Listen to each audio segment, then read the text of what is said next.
na tutu aya tutum se kura de ne akoba ne se nipa ne hu the difference between microfinance companies no any credit unions no any omo agiju susu no tina awotwe wo ho no mo anasusufo na ba yesere mo mu nkasa nye ye de no yesere mo mu nkasa nye we mu na chese amanfo eyi sika efiri ho no mo enum nsem ye behwe Ghana kano a minority for se Ghana se ye de omo se MPP for ba ye omo di 80 billion Ghana cedis na abeka kadada no ho no so dapno so panifo enko ana Oda enko ne sai ko yenko bana hene me ne na ekwa ye ni tu de fa ne yenko na yenhwe ka no a mode abeka ye ho no microfinance issues issues are I think the previous administration has not been candid to the people of Ghana. Omani Ghana for ending Omani Ghana for ending previous administration mom NDC abaya na President Mahama edano me can say if we say Mobekaya before 2014-2015 a year Vice President Dr. Mahmoud Baumia Edibetu just say there is some crisis in the banking sector. A man predicted say some banks crampo ebegu. He mentioned about 7 or 8 banks or so. Say banks no enche ya ebegu say banks no ebegu. ABY the twasu biowa NDC 4 any Ghana for ND no kre and say there is this document.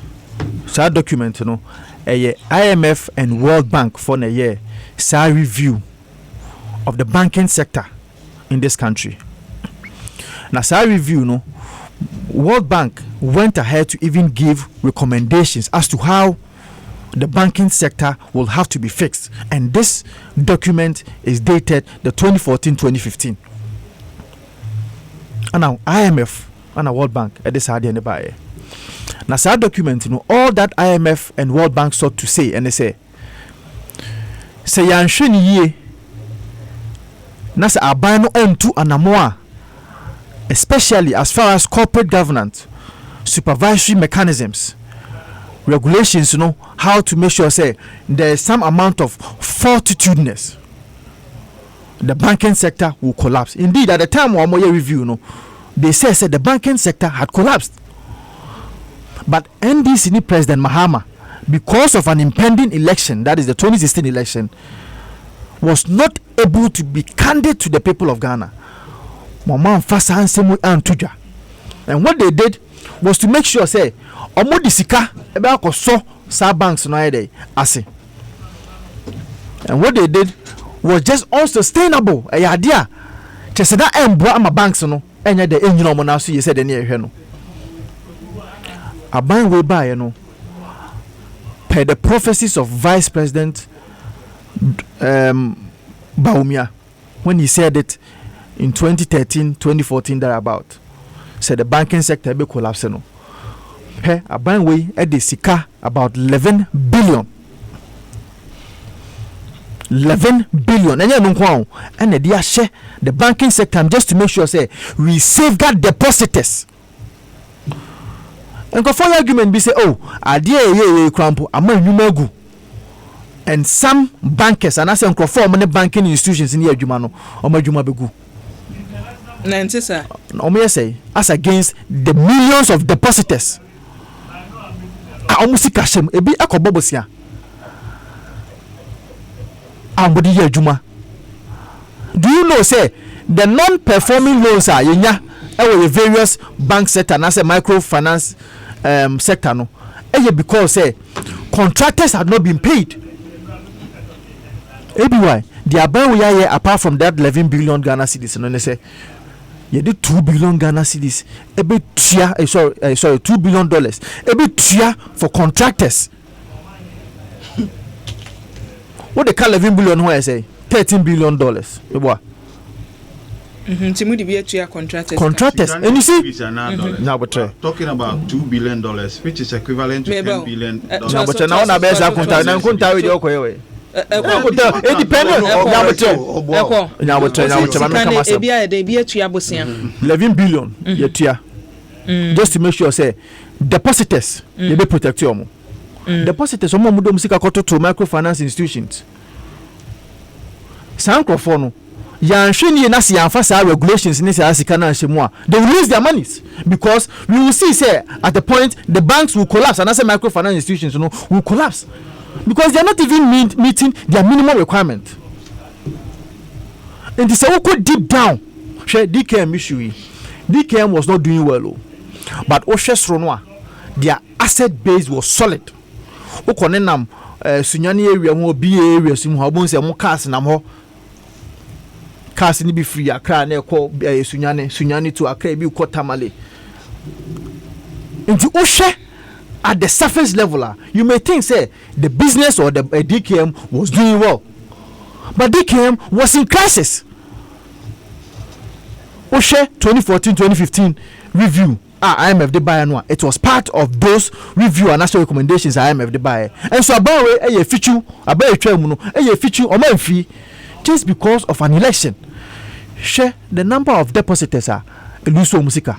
It will him say to the extent that people hang themselves, to the extent that people died out of that mess. Enti mo side no na ugidi se sani awo kan previous government no de ani se me discase som aso banks no asene ama o matwumi agina enne mo decision am take ni say yen collapse no yen new o free system no mo. It is unsustainable. You know why it is unsustainable? Sustainable because you are protecting the depositors. The mo ye and ma DKM issues in abe. Okay.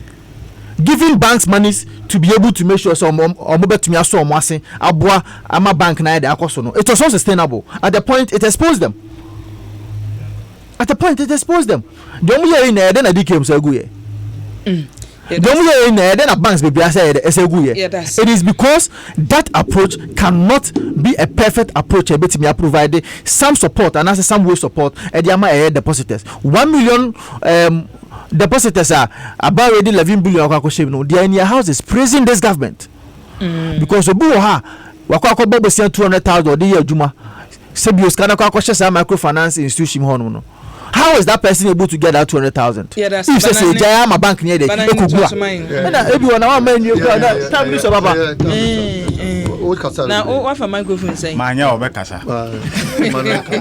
everywhere so we share aban we ya asa obae ne kudita na ode bae mi senti bibia obetu ye bia anye oblemu bibia on the previous government no go juma na ebiwai obae capital requirement ya ebema Bank of Ghana amawaye bank na ye 120 million Ghana cedis uma so na bam odi call 400 million na banks ni bi say omutimi ntua echeze bank na gu ye na egu no echeze bank na gu ana obi ti say ma more opportunities say no wo hwe na wuntumi amutumi keka bom so ye nkan bom because the ni ye betimi dia ya emra ne ma ye kwan ya bank no yetimi je license ya de operate ye na 120 million enti wa ba se foreign banks kra na abaya momwa and they safeguard your local banks my ye into 120 na foreign banks no mo yakase into 400 no so just say obi ti say Indum GN Bank also raise half of the money 200 million yes yenye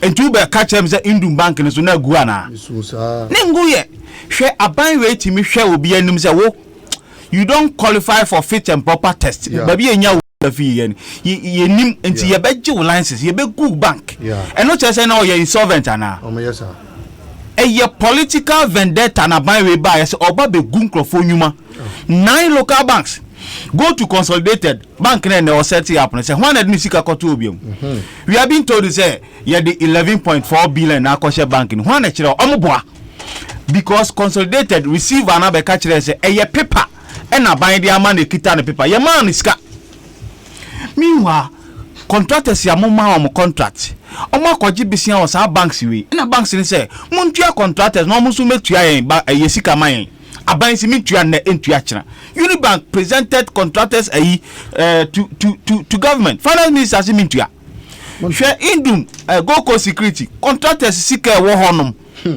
o presenti o si metua na entua kira na nsan o mampanyi ekobie project bia no water credit $40 million from Indus bank yentua e bosian so no contractor iboko tua so ti ase wo say 11.4 billion collapse banks mfa so be na wom ebi why enipa nyina sore da kroko bank say ye kwakwaji esika na bank wo do sika to na me beje saa na run bank ye nyina nko no anka say ye nyina akwaje sika bank na agu egu wan omo be na banks na agu wan ne ko ai Unibank ne ai GN bank ya ye ntua ne ka ni etua ka nti abanwe wo share that ball trim po say oba be gun crofo bi nyuma because they don't belong to my political tradition.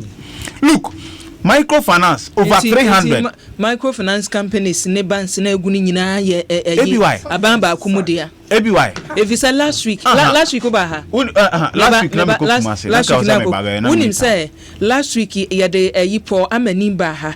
Paul Amani ye MPP ni a what enko stand chairman na wo Eastern region. Ne microfinance Europa ye wo achim assume. Eno so ye gu no. ABY unim baby. Mamemfa NCA case ni nya example ncho. Tam gu Radio Gold XYZ ni muntie no. Eno mko gu NPP affiliate station be a work bi ase yes o MPP ni so ya gu ne de. Just to justify the cost we say e ka hatwa omoboa. Ha? Odi ayi papa yi owo so mu uni ayi any Unibank betoto ho ana. Odi betoto GN Bank ana odi betoto UT Bank no mo ho ade. Abai bi bai President Mahama se mo wo capital adequacy problem. Me so masene me mo musika na mo dey start because you need to protect your jobs. America financial crisis in your banks. At the end of Obama administration here. Omo musika so masene number survival just to put on jobs near there amount for en luzu. Hwe kromo nipa luzu jobs more than 5,000. More than. And your banks even call microfinance will say 900 million to collapse them. If I saw Ben also, you see, can one hour shake. Na yampa crisis can almost the say na, almost the same one. And you know, a paper, a D keke. So just finance minister say me koji bond to the abeshaw up the budget. A paper keke. And yes, can be an call because kumi Malik any many a young man sorry that close here kwaji sika. The bank is kaki to be on one bet me dey run it. So just say, ebi wa enti aban we aboni tumbu po say odi yan ya bro or say nyuma. Na nyesa na ebu man. Enye sa na ebu man na me dey to aso ye public debt no wo ba ye no wo ba beto eka 120 million 120 billion 120 billion no wo di 80 billion aba be kan ho amana ye 200 billion ye ko kan ha wo say eno de den mo nipa na oya djuma ha akojo opon kroma na oya information minister o say nya infrastructure nko na kire say o man ni develop bisia na ya bor o mo de aye den o mo de akọwe nam wo hu hospitals na o mo kire mo won kenkan o mo nkire mu ni bi e ne de say mo ka mu ja no ho mo de bi atwa wo mo de bi aye free senior high. This is a lazy man's approach. Oba onye revenue nko a waji over over 120 billion AECs. Tax revenues near the awaje. And no they were account for. At the end of this scan here, billion. Now what Bob Bissiani can who say media betua obika. Now what better access now to liability the house no dey mempe. Enti abawe enya dia omo ye bibi papa magana sika account musa. Ye fan oil revenue kra esla. Any new oil fields sika omo generate more than 3 times the na ndi sinya. Nso putujuma ye de ye. No mo buy sabi toilet kra mo nsibi. Toilet. Yeah, that's banahine. Nana mponsa bedi akonsi ebi wa mesrew bisa banahina semi ma me wan bisa ne sesa 30 million na wo kan de fa special prosecutor ne mama yarga ho no 30 million Ghana cedis kuro ya na okuja trouble kwa ne driver ni fa bi free ni kai mu a yedi ni gina mra no na wo say 30,000 no enye sika na ne driver ndi na 20 ana na 30 onu na kamede million na o kan owie ye no wode ato aso se bana hene se wonum government no mo de microfinance no sika no wode ehye mu ne banks ahoro no mo so masene wo mo so masene ne kosi san enye wo so masene kire na na niema age egu ana bisa na de wonfa mu enkire mu emam efisa ne nsem no bi wono mo a wo ka maintenance ye na namponsa bedi akon ne de ya wode aba eno no ofoforo so de ya wode aba enie eni etia wana wode ato ha sei anantwiwa se bi wa mechia pa na megidi se abusuafo ho eye medamase ene ne mama yen etie ochini ba abrantie ke so edieni wo se ebi wa ye kache ekoma me se staff ID ene teacher fo no a wo mo recruit wo mo no ɛno so ɔmo yɛ double tracker na yabrɛ pa o ɛkɔ wɔ hefa yabrɛ pa ne ne ɛwɔ no mu ɛyɛ na efisɛ sesei no asɛ GS adwuma ɔmo yɛ no ye bu no tɔɔto ɛkɔte hɔ die ma ne nkyɛ mu ɛma yɛn Michael Fosu medase ɛwɔ ne ɔso de aba first adwamna so ɛde eni ɔse bi wai mehwɛ ofri Germany Hamburg na montoa program no so ɛma yɛn ma menkɔ na Ernest Yakumi ɛntoa so ma yɛn ebi debt stock asema ye ken ansana me sha ase no sometimes enema bi wa say ye chechemu na obi ate ase ye can the debt stock of a country cumulative just a figure na ye quote sisia na akeka bomu fi emra no na aba bedu sa amount no ne sansa akeka bomu fi emra no na aba bedu sa amount no enye easy say ana say enye straightforward logic reasoning say oti we fi we mu a na chese ni aka no eye we na ekope it doesn't work like that so yes on say omo kasa bi say fiti Kwame Nkrumah emre so no ebisi time a omo fi abemu no na the debt stock as at the time no 122 billion. That is what they keep quoting. I don't think no more quoting this because a cumulative enti aden baby ababe do no enyama baby room ubebi say see 198 na omo quoting na omo ka say o subtract na say the difference of about 78 billion no ye na ya boss aka no look no kwe wo mu say loan cramp on say governance is a continuous process aban yi ba yera Akufo-Addo ahye boss project bia binder than ye ya when we are dibedum pempen so bi na ban we be making sure say obe complete those projects na san our starting project for what it means is that o continue sa project na o person we sa project na sa e ka ni nyina de eba be kan but at the end of the day no those sa old project no ntimi nkosa mahama de enfim na mbe sa na do de enfim nka say okay this is what you are pointing at ntimi nyina comes a count the kikan boom ama e ka ne ba bedusan secondly so ubetumi ebu nkonta kire say ye ba ye no project na ebeto ye ni sika sei ne de akoma nde ubetumi won sam film ba ubetumi ebu hu nkonta now yes enkofo ye ni omudi daily o ma je wu baby o ma understand ifi the moment I point to Chen say be Asempa build the ACA aha na ye betu say do ni hey the fact say omo no dey drawing by cry hey Mahama project. That is how their thinking works. It was a do is what or to say trivialities. Oh, they are not on China. A kadada a bind a car a binder down a boy. I went to me and be like a project. No, once usually no project who started this basic amount now. And yet they can't car where they odino. It's a loan bia binder than a contract here. Some may not I started this basic beyond a babeka a canoe. I'm a canny de ecoso. And who is who near nyina beka on eden e ma e ka na ko wie sa 198 no e don't mean so na anka say time aye ko no na 122 ntimi tifi mu ni aka no mo na mo boy it doesn't work like that ye dey ka cheche no mu a kire omo na free tete ne nya sa na mo calculate no wa bra na mo opposition we didn't do that no nya straight line calculation sir yeah no look we call parliament is here based on your friend is saying the constitution you know, parliament is supposed to grant approvals to all loans, all contracted loans and sign away to me so you can list all the loans are buying and add them and come to that conclusion say I buy it now so no wakobo bisia we so the bay project wakobo bisia we so the bay or idea then you get that figure pertaining to our government you know it is almost person yes sir and to face a minority no more parliament you know only loans do about money for approval. Can they add it together? It's there some now more catch you know. But no, that's not what they have done. Please. They are they say mathematics and I'm where and here connect 122 billion and as I say 98 80 what if you ma 70 no please. Or some the 80 I count say do 200 billion. The figure is 198 and yes so 2 billion is not money. Ebi I say me cheche mu no man kasa dia finding their feet o so mo na no mo to etina me bisa 2% che say ebi anim therefore a minority side are you telling me say you ignorant of this factor na and am futuro no person mu to Ghana for any odi no to nchen a kamia ye say NDC for adwin mu no ye ka development and say ye ka say oman puntu a eno an say odi won sa che brick and mortar say si onu ani and now do such artistic picture be say picture we na ye draw say be no na ye development na sa crampon ye kana ye start ye ba ban mu ankasa in terms of even railway sector from Tema to Accra ye di ja omumpo with the locomotive near this is why ye buy na ye juma.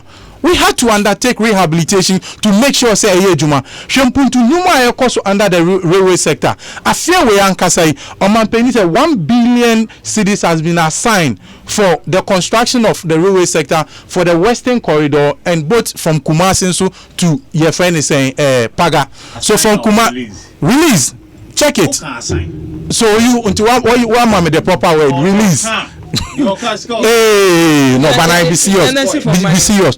Offer agriculture sector, planting for food and jobs. Look, the growth sector, the growth in agric alone, it was 2.8 in 2015, 3.0 in 2016. Yeah, by 1 year down the lane, growth is 8%.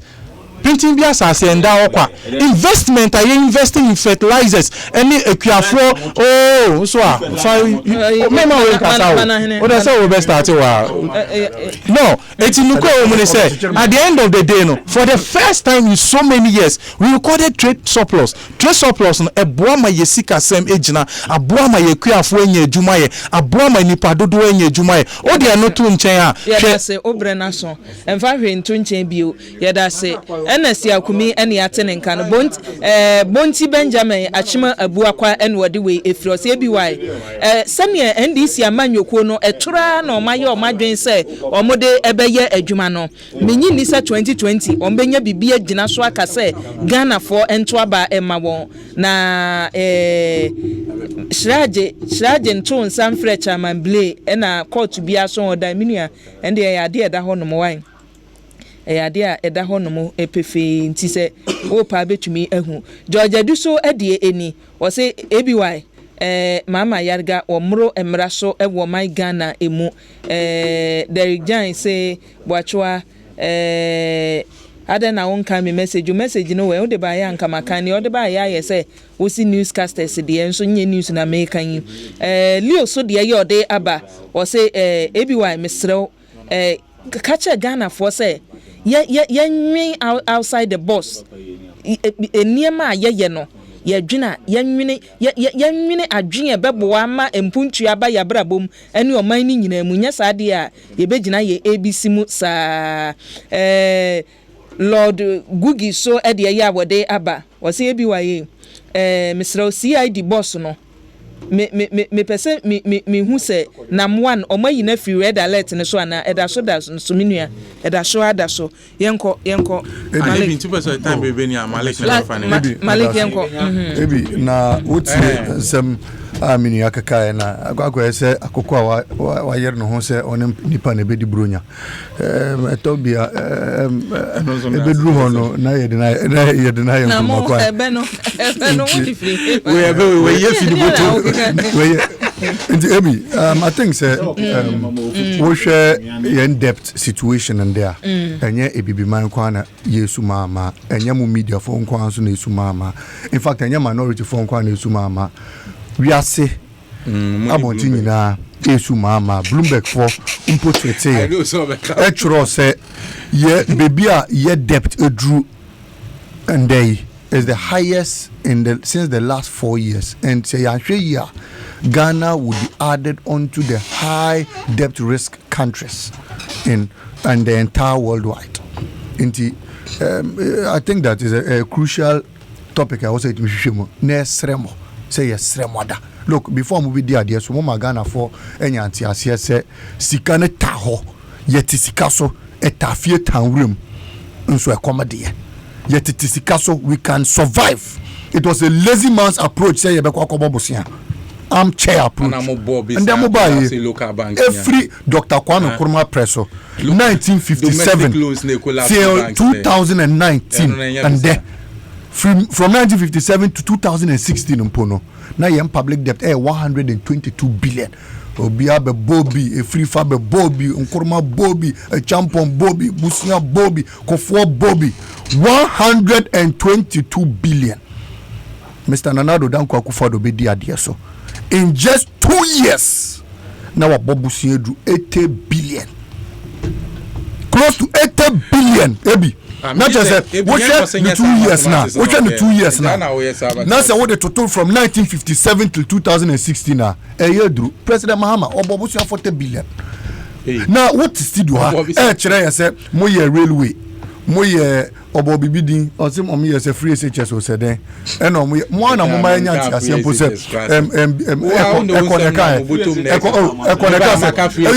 free SHS no mpo no mo ma nya as say e fa ngu sika na mo de ye mo ma nya as say fa ngu aye tu o ma mu enu sika na de ye and then mo say mo de aye railway wo da ye fa no say mo de sika no po ye railway na say ebi you know Ernest man international I can't keep up with this in discipline. I think that look, who can ka sani men in a boom? Na say what's the mumu disikano ko railway mpa. Who dey fan say 80 billion amoko boy no. Mo dey railway. Yeah, the 40 billion ACE blocks. Yeah, the Ayari Sabia. Yeah, the Drum. Yeah, the Akwan. Yeah, the to Eniado. Yeah, the to Ayalolo. Yeah, the to police vehicles. Oh, Ebi, make a kai asphalt. One company Asempa ni makrano. Ya salte. Inti look, what boni money be you understand say abayi sikano mo de bon na me nua bi tan no so mo de wen confirm so mo de we su yaw say no mo de tuya ketua because we for budget no na say wo hwe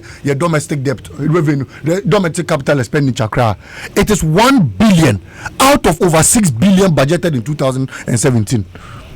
How it is can you require now we say obi nua say payinfo kuku dami ba edikin promise kwa no ne say okwako etunum yes we dey call we don't know ebi entimi chere say sikana ya budget say be sisi adan e wo Ghana ha no dey chasa no wa dance e che say ye dey say sikana e be sisi adan na edikin promise ebi eno no mo dey kotu akana na untimi ebi eno no mo dey kotu akana na banking sector na minua ediko room no let me nya free banks say collapse wo man mu ebi wo say wo pe 10 cedi. This is a simple logic. Na me say ebi me ni 10 cedi dey mean to me ma yes wa dia akwa mean to me ma me pese me yusu mpo na say nipa na kohwere no nkwa na say ebuchafo say o me for 30 cedi me for 50 cedi mbra na efa ye na eyie me say 50 cedi no me ma mo 100 Ghana kra na mo da ye no eno me di nyamra sem say be you say den o na eden wa say okay because banking sector no mo less than 3 billion ana wa boni bi ana on than 3 billion to survive. Now Dr. Papa go see numpo there ono say contractors amuntu omoka inti na the bank ni gu contractors no o say omuntu omoka na ye ma contractor in the law of contract ye tua ye ma contractor abama usikase ko ye you must you go and take money from the bank and you work into say sika nyina say wo ko bo 8 billion na say nda ye ka o mai mu mo say aye we and I bet to be for say ya hwe ya ko ma no di force omo sa ko taxi GMP say omo 1.5 billion come back on. Yadamase empenifo yadamase. Abusha yade asedama empenifo agonu mu ebeboa ye enai anopei. Yadamu nyina ase. Eye microphone na bia namtimu de mo eye medamase. Nyamihia mo se mo beboa ye. Abusha asedane yade bima K-Bam ointment de medican achewo ne eye.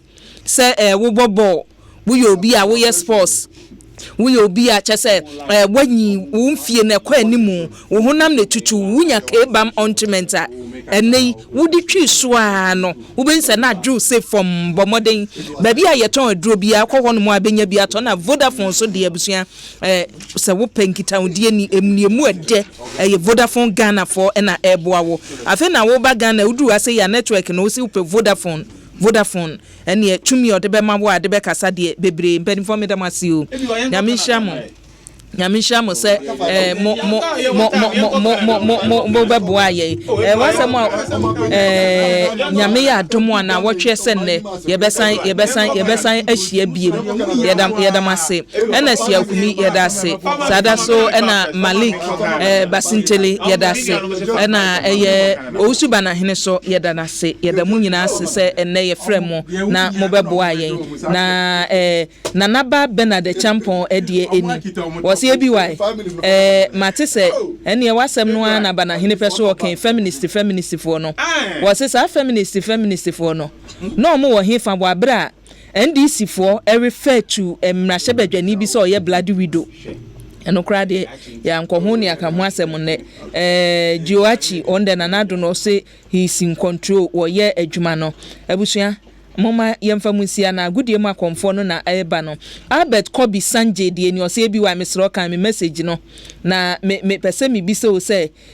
party no mfa so be no munya free corrupt practices amanfo yebom no edi nti na communicators no omo wo both sides no betena say ya say wo mu defend etoda behwe no mu defend obi so edi ni sika na mo che wa mu defend o corrupt individuals no wonuma di sika no a mumya nyimfiri wo ho na munya asa munya adaje betena studio say mu be defend omo no Lazimberg City en wo se wode we free Albert Kofi Sanje ne de ye ode aba eno no abusua yenkokuma se na yemfa sports world no emfiri wono mo emra yedamase me producer so medamase Dominic Isi ebo akwakutwum Justin Tiamwa DJ Yayo yedanase yedamu nyina ase nana yenchi kwadade ne executive producer yo techi na mesumi din ede akua boachi wa yi adomo so a wutie yen ene mudin no edoso aseda na ebi nkoma mu nyina na madam ase ema muniti abusua munyi me phone na yen sorry